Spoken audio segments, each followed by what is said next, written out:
This is Ari Koretsky, and welcome to Jews You Should Know, introducing the broader community to interesting and inspiring Jewish men and women making a difference in our world. Some are already famous, some not yet so, but each is a Jew you should know. And we are back with another fabulous episode of Jews You Should Know. Very excited to bring this to you, and this week we're going to feature Eli Glaser, the founder of Sovea, which essentially is an organization helping people learn to eat more healthfully and consciously, intentionally, more in line perhaps with the real spirit of Jewish values. I was editing this episode, ironically, yesterday on a fast day, the 17th of Tammuz, Shivasar B'Tammuz, which is a sad day in the Jewish calendar, the official inauguration of the period known as the 3 weeks, which culminates in Tisha B'Av, the 9th of Av, the saddest day on the Jewish calendar. In any event, I thought it was interesting that I was editing particularly this episode about healthy eating and about an elevated relationship with food on a day that I couldn't eat any food. But in any event, Eli has a really, really wonderful personal story and a very compelling narrative with respect to this unique organization that he has founded. A reminder again, too, follow us on Instagram at Jews You Should Know, spelled out fully. Also Twitter, Jews You Should Know with the letter U. Facebook, Jews You Should Know. You can always email me at jewsyoushouldknow@gmail.com. And one other quick announcement, this week and in future weeks as well, I'm going to try to highlight some other Jewish podcasts that I am listening to or becoming aware of. It's a dog-eat-dog world out there in the world of podcasting, and research shows that most people learn about any given podcast from other podcasts that they listen to. And Jewish podcasters are few and far between, and there's a couple of us that are going to be trying to cross-promote each other's programs, and I'm going to start that today. A friend of mine out in Houston, Texas, Rabbi Jacob Rupp, or Volby, depending on your pronunciation, hosts actually 6 different podcasts. They're a little bit different, not kind of the whimsical interview style that I have here, but more, I would say, intellectual or content heavy in a certain sense. He's really giving fantastic classes for the most part, but they're really optimized for a podcast form. So we'll have one, for example, that goes through the weekly Torah portion in real depth in a wonderful way. I just listened to one last night. He has another one called the Jewish History Podcast, where he's going through, not surprisingly, Jewish history. So the best way to find his content is to go into your search engine of whatever podcast app you're listening to, Apple, whatever it might be, and type in Wolbe, W-O-L-B-E, and you'll get a link to all of his different shows, all 6 of his different options. You can also type in the specific names of his shows, the Jewish History Podcast, the Torah Podcast, I believe, and some others. But by typing in Wolbe, you'll get direct access to all of them at once, and I hope you'll find some time in your schedule to check out other great Jewish podcasts, and I hope some of his audience will do the same with ours on Jews You Should Know. And now, without further ado, we go to our conversation with Sovea founder Eli Glaser. And we are here with Eli Glaser of Sovea, the founder of Sovea, a wonderful organization dealing with healthy eating and living within the Jewish community. And how are you, Eli? I'm great, thanks. Are yourself? I'm doing wonderful. Thank you so much for joining us. What'd you have for lunch today? No pressure. I actually did not have any lunch. And if I'm going to be the test case or under the interrogation lights, it's going to be a long interview because I have some of the least healthy eating habits, unfortunately. But I have actually recently just been chronicling what I'm eating just as a first step to address my diet. I'm not doing anything about it. All I'm doing is writing down what I eat. And so I'm hoping that'll be an interesting first step, but you'll maybe give me some guidance on that. But anyway, that's an important thing to do. Absolutely. There we go. Knowledge is the first step, right? Mm-hmm. Where are you coming to us from, Ellie? Where are you based? I'm on the Jersey Shore, otherwise known as Lakewood, New Jersey. Very nice. I'm not sure too many people refer to that as the Jersey Shore, but I'm on the border of Tom's River, so I like to, identify myself that way. You got the river in there. There you go. So, Ellie, where'd you grow up? And tell us a little bit about your early background. So I actually grew up in the D.C. area. Oh, wow. Cool. Yeah. I grew up, I was from a non-observant home and went to D.C. public schools, a survivor of D.C. public schools. And then you're actually in the district, not in Montgomery County. Yeah. Well, for junior high and the first year of high school, I was in the district. Then we moved to Silver Spring. I graduated from Blair. From Blair, right around the corner. Okay. Well, yeah, before it moved to the mega, campus that it was in. On Four Corners. Right. Exactly. It was on, near downtown Silver Spring. Okay. I went to University of Maryland. Go Terps. Yep. And I was a journalism major. And I was actually a sports writer. I worked at the Diamondback. Wow. And my sophomore year, I got a job at the Washington Post. And I worked there for 3 years, pseudo part-time, worked about 30, 35 hours a week. And then I joined the Baltimore Sun, was a sports journalist there for 5 years. And then I got a job at the Charlotte Observer as a sports columnist down there for a year. And then events took me to Israel.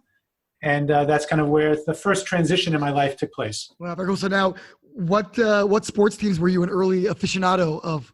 Well, I started from the ground up. So I was a small fish in a big pond. So I covered high school sports, a lot of sports, and college sports. But college sports during that time was in the mid '80s.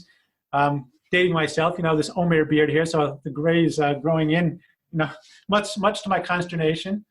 So actually covering the Big East and the ACC with Michael Jordan and Lenny Bias and Patrick Ewing at Georgetown, at Maryland, at North Carolina was an incredible time. It was the heyday of college basketball. Were you at Maryland when Bias was playing? I was, yes. Wow, some incredible teams, and some people say he was the next Michael Jordan, or as good as Michael Jordan.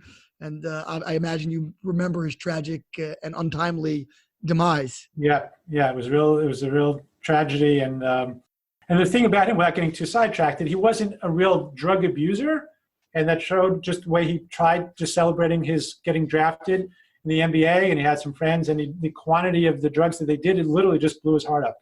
Wow. Tragically, because he worshipped his body. He had like 0% body fat, and just one of these tragedies of kids caught in the wrong place and making decisions that we realize the consequences at that moment. We don't see what they are, but they clearly are fatal.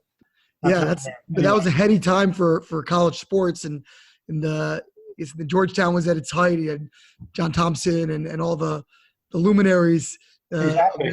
of that time. Gate, right? All the other guy, before even Alonzo Mourning and Dikembe Mutombo. It was probably Patrick Ewing's time. Yeah, exactly. That's when Patrick Ewing came. He came from Boston, Cambridge Latin, from Jamaica, and they during his 4 years they made the NCAA finals 3 of the 4 years. That's incredible. A whole different era when people would stay 3-4 years, in college. It's a different level of college basketball. Exactly. Jordan came out of it after his 3rd year, which was at that time very rare. Wow. So you were working at the Post. Who were the great sports writers at the time there and the Sun? Well, Mike Wilbon, Tony Kornheiser, Norman Shadd, who was a friend of mine. Actually introduced him to his wife now, his 3rd wife. Really? She was still, is upset at me for that introduction. 3rd time's a charm. Right, exactly. So those were the guys there. You were with Peter Schmuck, who was around. Well, he was at the Baltimore Sun, right? But before that, it was Tim Kirkjian was the Orioles writer. Then Rosenthal, then Kenny. Yeah, so a lot of national personalities came out of the Sun. Exactly, they really did. Yeah, so I was at the Sun from '85 to '90, and Timmy was the Orioles beat writer then. And then he went on, and then he went into TV, and then Kenny Rosenthal took over for him, and then he went on to TV, and then Peter Schmuck came. I think like last year I was there. Was Buster Olney around as well at the time? No, not when I was there. Yeah, it's interesting. You went from the D.C. area to Baltimore. I grew up in Baltimore and ended up down here in the D.C. area. So okay. We were in kind of reverse order. Exactly. Well, my first 2 years at the Sun, I was still commuting, so I drove against the traffic, on the BW Parkway every day. That's the right direction to go. So you said you made your way to Israel at some point. What brought you there? So it's a good question. So, in my story, it's a little reversed. A lot of people, when they become more observant, usually the kids come and then they kind of enlighten their parents, their family, and their parents perhaps become more observant later on. For me, it was the opposite. My mother became observant when I was 16 years old, when I was a junior at Blair High School. And for what impetus? That's a whole big backstory.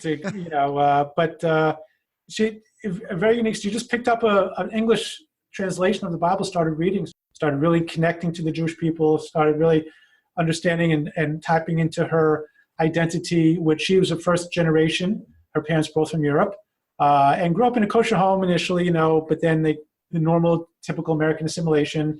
And then, she started basically reading and then started identifying and wanting to learn more. She was a vociferous reader and learner, and really was a personal journey she made. And we were, again, in Silver Spring at that time, so she would walk 2 miles to Rabbi Reidewitz's shul in Woodside.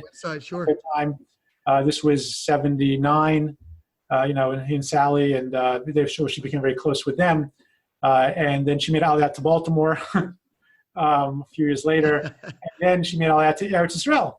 And for years, she wanted me to take a discovery program, go learn, and I would spend, time and holidays with her and a Shabbat meal, but it wasn't really for me. Judaism wasn't really a common denominator for me at that time.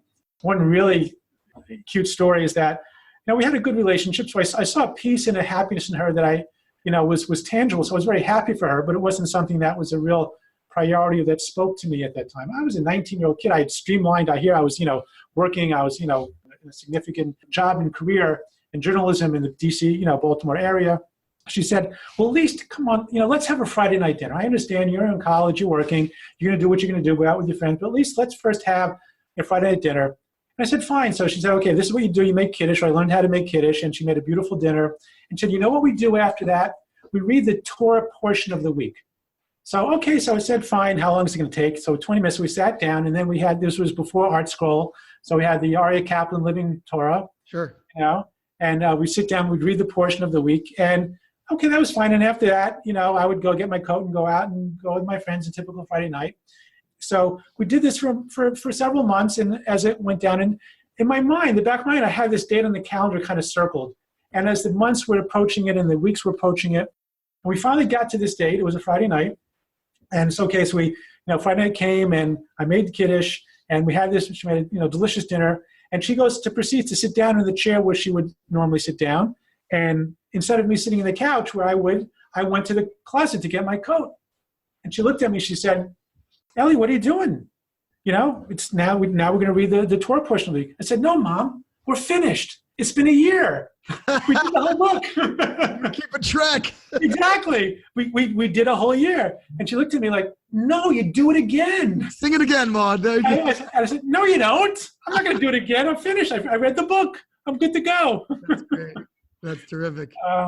So anyway, I didn't, but to make a long story short, she had made Aliyah, and about 8 years later, through a lot of power of her prayers and tefillah, she had made Aliyah, and I went to visit her. I actually had this month off between leaving the job, and the Charlotte Observer actually hired me away as a sports columnist to work down there. And I took the month off. I went to visit her. And for years, she had wanted me to take the discovery program, take a class. And really, again, it didn't really speak to me. But while we were walking through the old city, Barney Sullivan was giving us a tour, and there was a sign for the discovery program. Then it was a 3-day seminar.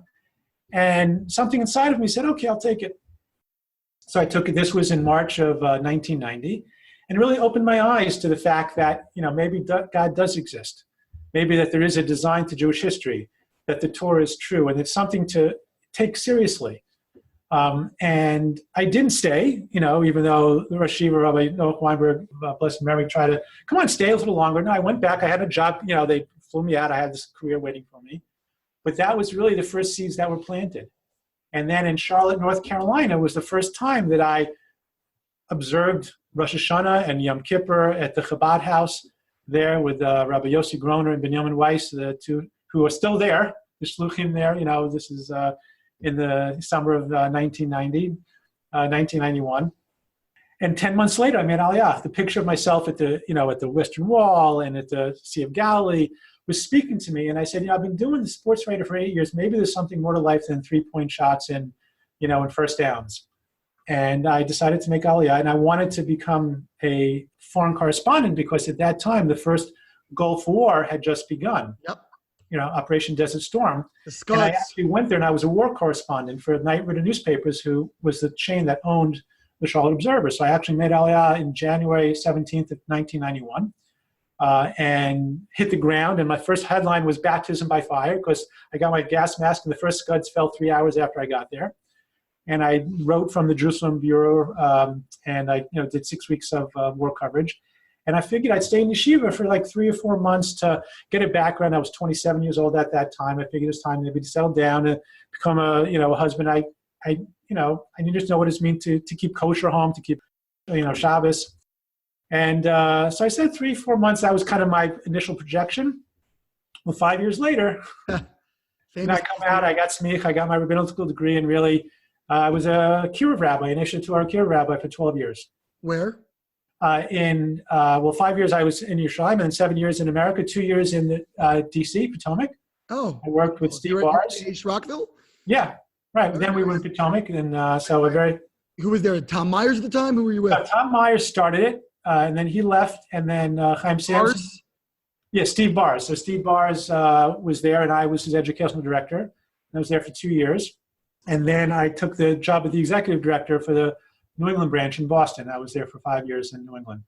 What years were you in New England? From 98 to 2000. Well, I ran H there from 98 to 2003. So you were there with Tzvi Gluckin, or you were there with... Well, Tzvi came after. I was still in Boston, but I left H. Tzvi kind of took over from me. My focus was more young professionals, and Tzvi took and kind of geared it more toward the college crowd. Beautiful. Beautiful. So eventually it sounds like you exited that world of Jewish education and outreach and so forth. Right. What eventually led to that? Was it just the financial situation, or what was the odyssey there? It was a culmination of things. I also had my personal struggles with eating. My personal weight was like a yo-yo, up and down, up and down. And then coming back to America in transitions, I kind of used food as my comfort zone. Coming back and working in a nonprofit, especially, having a budget, being the executive director there, I'm sure you can kind of relate to that concept. And food was my go-to, and I put on 100 pounds. And I was 300 pounds at the time. And you go to my website and see, this is, audio anyway, so that's not going to help. We'll plug the website, though. Don't worry. Okay, very good. So, and I tried to lose weight. I lost weight before, but it wasn't really happening. And to make a long story short, I really went through a transformational time in my, not just eating, but my relationship with food, where I, kind of took a 12-step recovery approach to it. Yep. And thank God, lost 100 pounds. And my wife also went through the same thing. So between the two of us, we really transformed our lives. And it was still at the end of my Aish career. And so many people came up to us and said, Ellie, what'd you do? And can you help me, my wife, my father, my brother, my sister? I mean, 70% of Americans are overweight or obese. It's the minority who don't struggle with the battle of the bulge.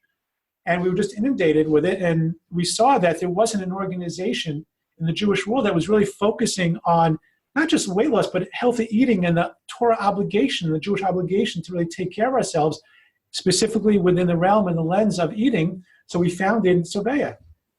And we founded it, incorporated still while we were in Boston in 2007. And then we moved to Baltimore to house it in a larger Jewish community. And I got certified as a weight loss coach and nutrition consultant. And I've been doing it for the last, as a vocation for the last almost 15 years now. Was weight loss or weight issues something that you struggled with throughout your childhood, your adolescence, or was that really something that emerged a little bit later in life? It was always a struggle, but not to the extent that it was this last time. I was, always on the, losing 30, 40 pounds. When I finished college, I went down, first working at the Sun, I gained like 50 pounds, kind of transitions for me. So kind of eating was that fallback. But I was always very into sports and active. So sports, working out kind of helped eventually take the weight up, but never really changed my relationship with food until someone helped me realize, Ellie, you don't have a weight problem, you have a food problem. Stop focusing on changing your weight, stop focusing on changing yourself and your eating habits and your relationship with food. And that's really where the whole mind shift took place.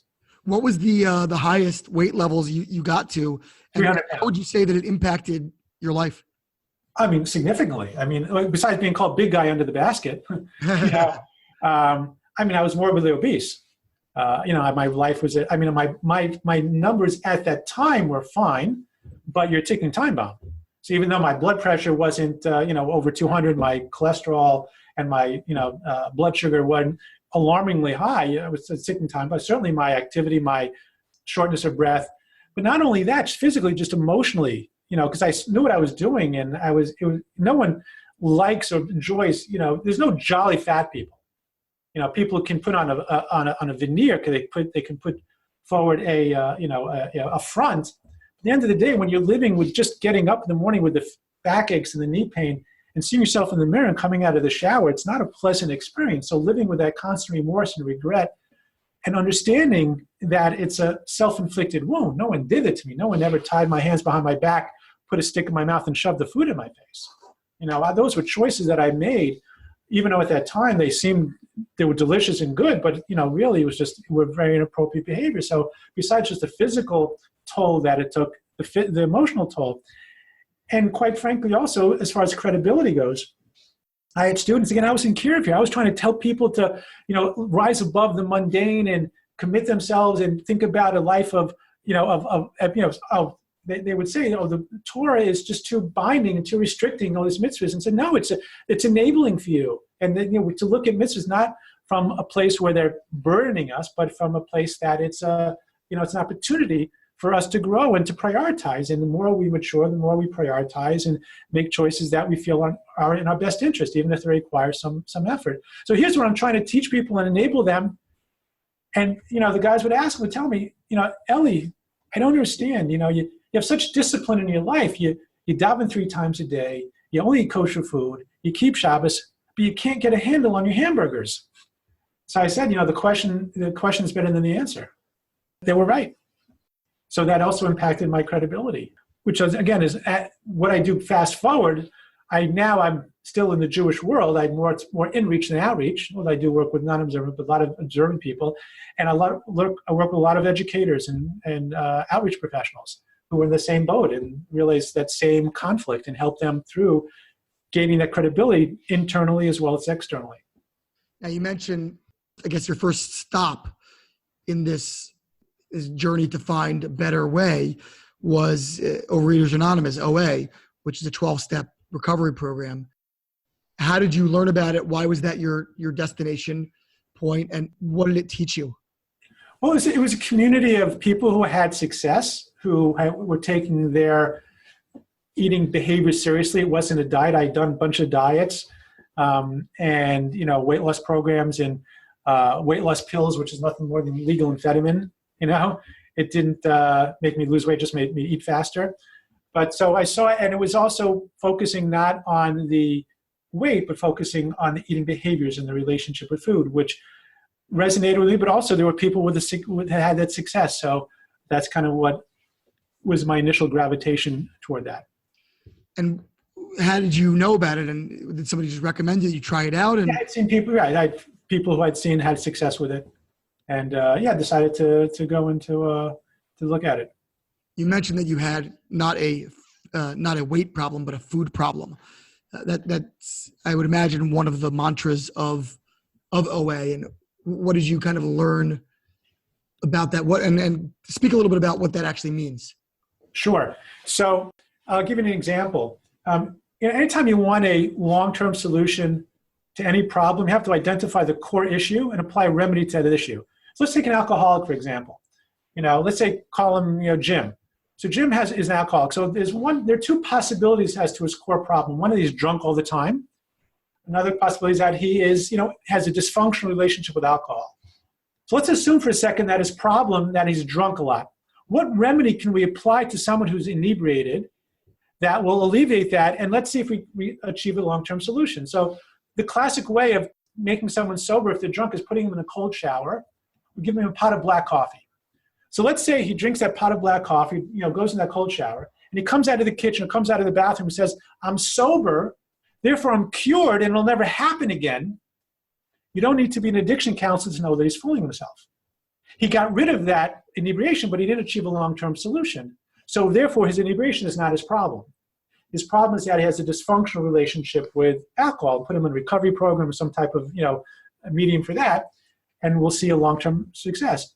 So now we have to circle back and define our terms. Therefore, if his being inebriated wasn't his problem, then what do we call it? And this is one of the key things in our work.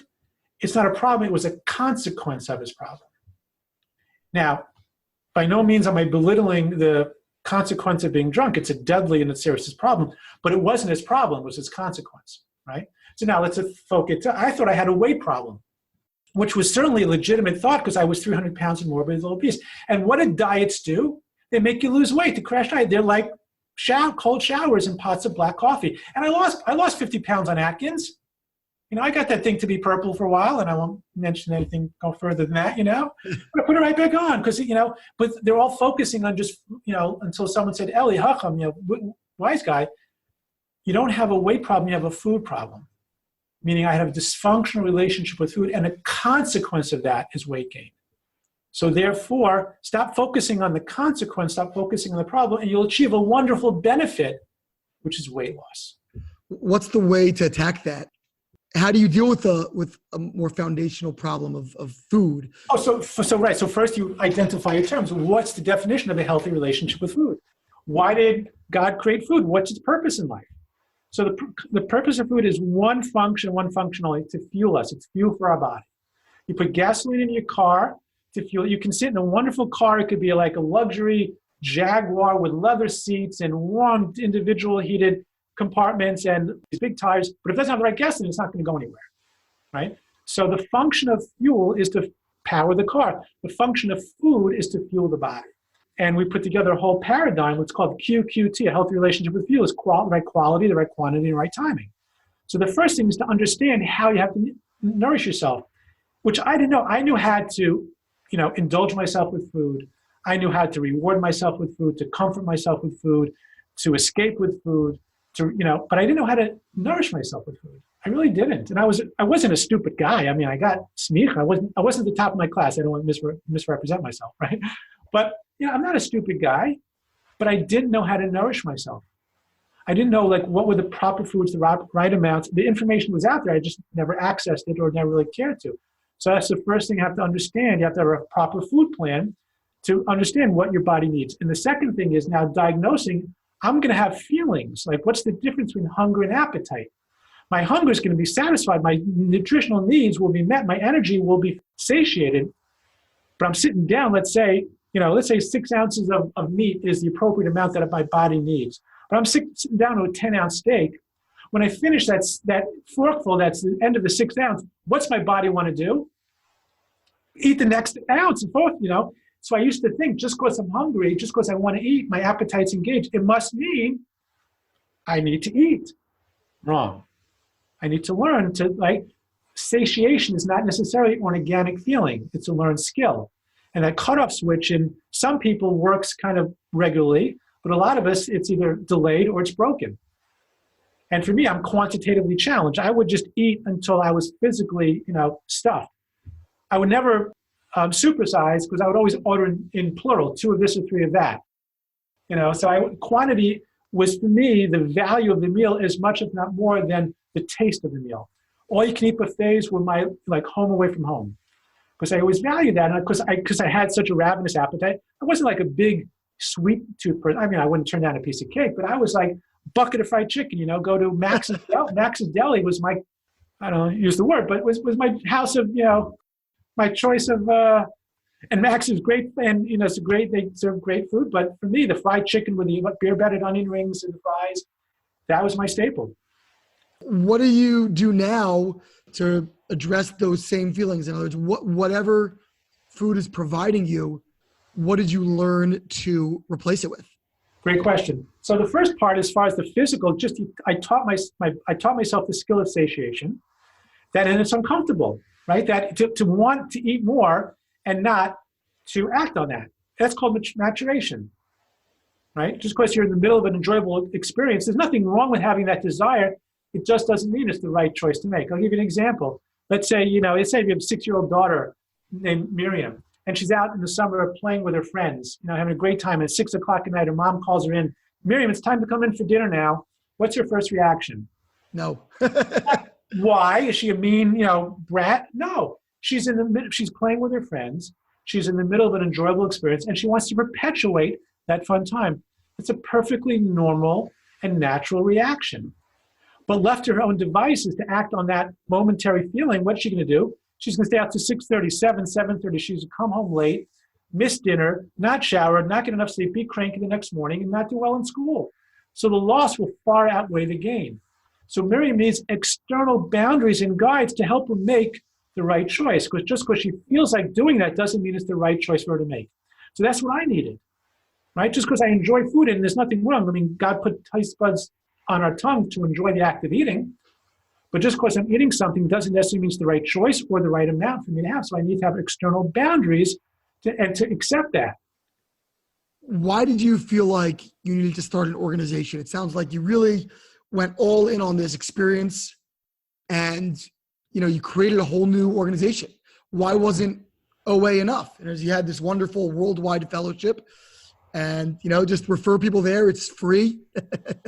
And, right. It's a great question. I work concurrently with clients who are in the 12-step program as well as working with me. We created to do awareness because we do a lot of programs for schools and communities and scholar and residents and do a lot of inspirational seminars. Also to bring a Torah perspective to it, like how do you keep to a food plan in Shabbos on Pesach with matzah, with Kiddush, with all the different unique requirements and priorities that we have. Yeah. And also, I think it was like the perfect confluence of events that led me to, because I'm a natural communicator and educator, and through my own personal experience, I had that unique credibility. And also in the Jewish world, we do live in a fishbowl, that the concept of anonymity is easier to maintain in a greater environment, a greater community. It's much harder to feel that same comfort and to perpetuate that when you have carpool with someone who might be in a meeting, or they're your teacher, or someone you see at the grocery store, or your rabbi. A lot of my clients are very high-profile people in the Jewish world who it's just not relevant, it's not appropriate for them to be in a fellowship with other people in their community, even with the tool of anonymity. And I think also with, I'm a big proponent of 12-step fellowship in a greater concept. I think it's much more difficult to have sustained success in the concept of food, because with every other types of compulsive behaviors, it's a very clear bottom line. You either drink or you didn't drink. You either gambled or you didn't gamble. Either you took drugs or didn't take drugs. So the demarcation of sobriety or non-sobriety is very clear. I'm not saying it's easy at all. I'm not belittling, but it's a very simple definition. Yeah. You can't say that about eating, right? Did you eat or didn't, unless it's a fast day. Right. Therefore, and therefore, there's no bottom line in Overeaters, and plus there are dozens of manifestations of Overeaters Anonymous as well. So there's no bottom line of what it is. So therefore, we kind of created that and took a lot of the foundation I had there, plus a lot of experience, had a lot of Torah concepts to change, to personal change, and that's really kind of put together to create what we have now, which is the Sovei solution, which really has really helped thousands of people around the world, and not just Jews. It's really a program for anyone to want to change the relationship with food and have long-term success. So what are some of those unique Jewish Torah insights that come to bear on this particular process? Sure. So there's a famous line in Tehillim that says, Somei Rav Aseh Tov, Bakes Shalom V'Radfehu. So Somei Rav, turn away from the bad, V'Aseh Tov, and do the good, Bakes Shalom, Mevakeh Shalom, seek out peace, V'Radfehu, and run after it. So it's not just about Somei Rav. It's not just about avoiding the bad. Like, oh, I got to just don't eat the chocolate cake. Don't eat stay away from the diet soda. That's the number one question. What can I eat? What are the things people have their diet lens and mentality on? They're looking at what can't I do, right? Well, it's not just that. It's just as much of commission as omission. It's the aseh tov. Like, you have to properly nourish yourself. Myself and 90% of my clients who were, when I was overweight, and 90% of my clients who are overweight, they're actually undernourishing themselves most of the day. They're skipping breakfast, right? Grabbing something here or there on the run, and they make up for it with unhealthy eating later in the day or at night. They under-prioritize their nutritional needs. So it's just as important to prioritize. I tell my clients, the 3 most important appointments you have in your day is your breakfast, lunch, and dinner. Without exception, because no one else is going to do it for you. And Hashem God holds us accountable to those things that we have most control over. And the one thing that we have most control over anything else is our health. And our health is getting proper rest, breathing, which happens without our conscious effort. The only thing that we consciously engage and control is our eating. So that's the first 2 parts is the somera, avoid the bad. Asay tov, but just importantly, engage in the good, prioritize your eating. Bakei shalom, mavakei shalom, realize the shalom, the shlemus you'll have. Shalom doesn't just mean peace, it comes from the root shalem, which means complete, whole, right? I'm a whole person now. I'm not just the integrity I have. Tochu chubara, my inside and my outsides are consistent. I still show up for Yom Kippur. I'm not showing I'm a tzaddik or a righteous person, but I have that consistency. I have that integrity and that credibility, right? And I seek out peace, and I want peace. I want to desire it, and I don't burden it. Like oftentimes we think of a diet as a burden, as bitter. What's the cheap food? What can I have? What's free? And that's what so many people fear the boundaries. No, embrace boundaries, because only with boundaries can we progress in life. And the last part of it, which is the kicker, you got to chase after it. It's not going to happen to you. So many people said, "Oh, that diet didn't work for me." Well, if it's a if it's Metafast or Nutrisystem, where it's a milkshake in the morning, milkshake in the afternoon, a celery stick and a chickpea for dinner, well, that's not going to work for you. But if you're working with a responsible nutritionist and they're giving you a healthy food plan, what didn't work for me? Well, no. Did you work it? Right? So you got to chase after it. You got to make it a priority, and you got to run after it. That's just one of the concepts that we have. There are tons. I could speak to you all day about the different sources we have in Torah about. And the bottom line is, it's a mitzvah. One of the 613 commandments is "V'nishmartem ol nafshosechem," to take care of our bodies. How do you advise people to deal with? You mentioned Shabbat. You mentioned the holidays. The old joke of they attacked us, we won, let's eat. And the whole culture of eating within Judaism is so pronounced, especially within more observant communities where you have these, kiddushes on Shabbat and followed by lunches, followed by more. The culture is so food centric. How do you advise people to go about doing that without completely, bastardizing their Jewish experience? Well, I'm here to enhance it, because what their experience they're having is not a Jewish experience. It's an indulgent experience. Don't judge Judaism by Jewish behavior. And we certainly apply that idea to many aspects of life. And certainly, very frankly, if the Rambam, Maimonides, was standing at the end of a Kiddush table, seeing how we behaved, he said, this is how Chazal, this is how the rabbis really envisioned for us to have a Kiddush. Are we being kadosh at a Kiddush? Are we being holy? Are we being sent? Last week's Parsha, there's no greater paradigm than that. Kadoshim tiyu, the pasuk says, the verse says, you should be holy. And Nachmanides, the Ramban, says, what's the definition of Kedusha? Sanctify yourself in those things which are permitted for you. And he gives an example of someone who is a novel b'rishus Torah, a despicable person within the confines of Torah. Someone who has the most glat hekshem, the finest kosher certification in the world, but he's eating to hurt himself. That's not Kedusha. And it's not called Shabbos Chol, it's called Shabbos Kodesh. So any day of the week where you want to have the boundaries, you want to have a healthy relationship with food, is specifically on Shabbos, because then in the end you'll have Kedusha. What about Oneg Shabbos? So there's nothing wrong with enjoying a food. That's where you want to save special foods that you have for Shabbos, right? The famous Medrash, which is a famous Jewish child story. Yosef Mokes Shabbos, right? Yosef, who loved the Shabbos, he'd have the special fish for Shabbos. So food that you like, that's healthy, you save it for Shabbos, right? And the Shlach Kodesh writes specifically that you're supposed to minimize the quantity and maximize the quality, because there's nothing wrong with having a gesund and a geschmack at the same time, being healthy and enjoying it at the same time, but which is the primary and which is the secondary. Do you only deal or primarily deal with people who are challenged with weight issues, or do you also get involved with just general health and people who just want to eat healthier, even if they aren't in any way struggling with weight or any clearly manifest health issues? Yeah, sure. I deal with anyone who feels that they need to improve their relationship with food and, is finding it difficult to do on their own, irrespective of what the consequence is, whether they're 5 pounds overweight, 105 pounds overweight, or underweight, or, there's something that they can't get a handle on their own. Or oftentimes I'll just do nutrition consultation. Some people just want to know. They don't have that knowledge, and they can internally put those boundaries on going forward, but they want to know, what does a healthy food plan look like? So I meet with them like as a one-off thing.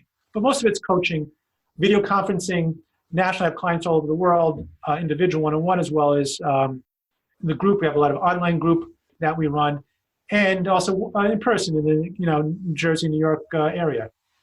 That's where my office is. I have an office in Lakewood, New Jersey, and an office in Brooklyn, where I'll see people individually, face to face. Tell me a little bit about what Sovea actually does in terms of the practical services. I think I learned about it because on my children's weekly newsletter they send out every Friday, the kids bring home, the back page is all insights from Sovea, right, from your organization, about all different kinds of topics. Right, that's one of the things reason we started Sovea is because I wanted this to be an educational resource for the Jewish world. And one of the things I started writing about 12 years ago was a Torah thought on health and nutrition based on the weekly portion of the week or the holiday or some other idea from the Torah or from the Talmud. And the Yeshiva of Greater Washington, or the Torah School, has been subscribing to it. It's a free newsletter, and they've been subscribing to it for years, and they send it home with the weekly parsha sheets, either weekly or monthly, and that's one of the resources that we do. So we provide, and God willing, my book's coming out, in the fall. In regards to most time you think about food for thought. Well, this is thoughts for food. What else does Sovea do? It's mostly right. So primarily what we do weight loss coaching and nutrition counseling. I have dual certification as a nutrition wellness consultant as well as a weight management specialist, and I work with individuals, families, children, couples. Like I said, video conference, in person, over the phone, one-on-one, and also in groups. And that's what we do. We're really changing the world, changing the Jewish world 1 pound at a time, but really changing the greater world 1 pound at a time. And really, we're revolutionizing the way the world looks at weight loss, because so much of the world is about the diet mentality. So one of the things I've done in the concept, we have a website, we have a lot of social media presence, we have 8,000 subscribers to our newsletter and our video podcasts. So we have a pretty big platform to really educate people to understand and to have this whole mind shift that it's not a weight issue. Weight gain is not a weight problem. It's a food problem. It's not a medical problem. It's a behavior problem. And how do you go about addressing it and about changing it? So we're really taking a lot of the precepts and the axioms that exist in the diet and weight loss world and turning them on their head. Are there any success stories that you could share with us? People that you've, obviously without using names, but just profiles of situations that you've encountered that have really been heartening, that have been make you feel like you're making a real difference with this work? So that's, it's a tremendous privilege to do what I do, to be good and to do good, to try to be successful, but most importantly, to help change people's lives, literally save people. I have members of Itzol said I'm the most important person in the room, because Itzol is a reactive, the emergency services, which is an incredibly important organization, but they're reacting to an already compromised situation. I'm here to help people not get into that situation in the first place. You have clients, a teacher now, he's a principal in a school in New Jersey. His first name is Baruch. He lost 350 pounds. He's kept it off for 10 years. Lost 350 pounds?